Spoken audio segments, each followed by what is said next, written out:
Hi అండి. అందరికీ నమస్కారం. Welcome to my channel. ఈ వీడియోలో ఏపీ ప్రభుత్వ ఉద్యోగ పెన్షనర్లకు కూటమి ప్రభుత్వం మేనిఫెస్టోలో ఇచ్చిన హామీ మేరకు 12వ పీఆర్సీపై సంచలనం. దీనికి సంబంధించిన పూర్తి వివరాలు వీడియోలో తెలుసుకుందాము. వీడియో అయితే ఎక్కడ గాని స్కిప్ చేయకుండా ఎండ్ వరకు చూసేయండి. అప్పుడే ఇన్ఫర్మేషన్ పూర్తిగా అర్థమవుతుంది.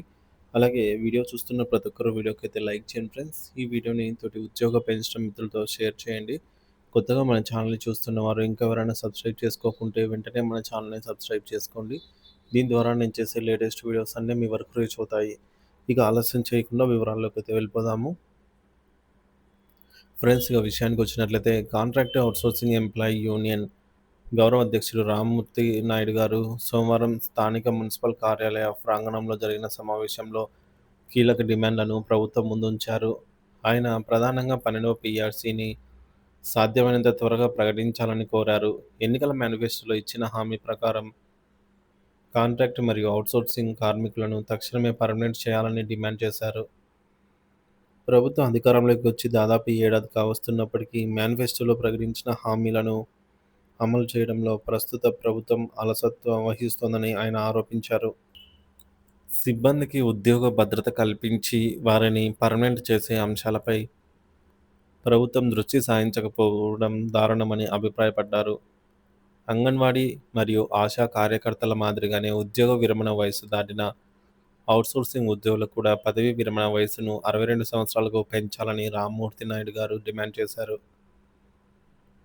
ఈ డిమాండ్లు ఉద్యోగ వర్గాల్లో నెలకొన్న అభద్రతా భావాన్ని మరియు సంపూర్ణ హామీల పట్ల నిరాశను ప్రతిబింబిస్తున్నాయి. డిఏ బకాయిల చెల్లింపు, ఆర్థిక సంస్కరణల దిశగా ప్రభుత్వం అడుగులు.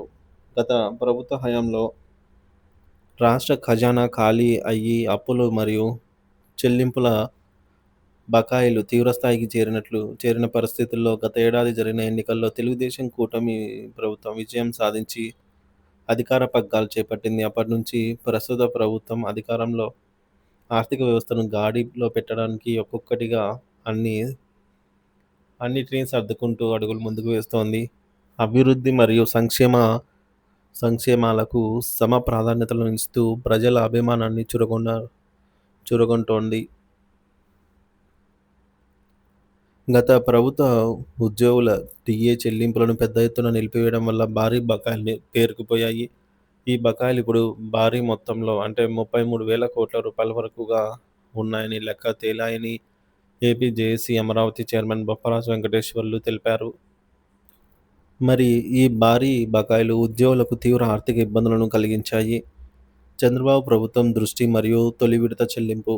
ప్రస్తుత చంద్రబాబు ప్రభుత్వం ఉద్యోగుల డిఏ బకాయిల చెల్లింపులపై ప్రత్యేక దృష్టి సారించింది.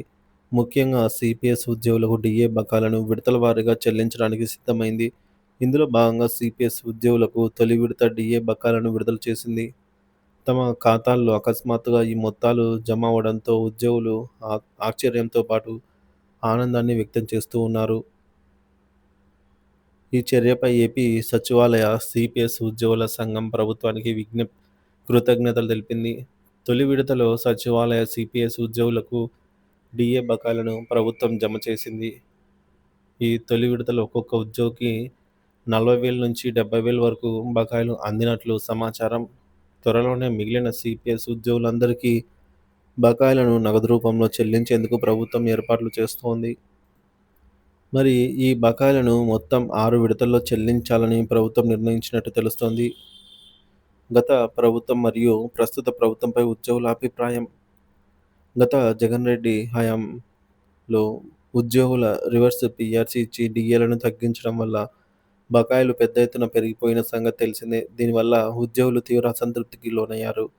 అయితే ప్రస్తుతం చంద్రబాబు ప్రభుత్వం అధికారంలోకి వచ్చిన తర్వాత ఉద్యోగులు డిమాండ్ చేయకపోయినా వారికి న్యాయంగా అందాల్సిన బకాయిలను అందించడానికి ఏర్పాట్లు చేస్తుండటం పట్ల ఉద్యోగులు ఆనందం వ్యక్తం చేస్తున్నారు.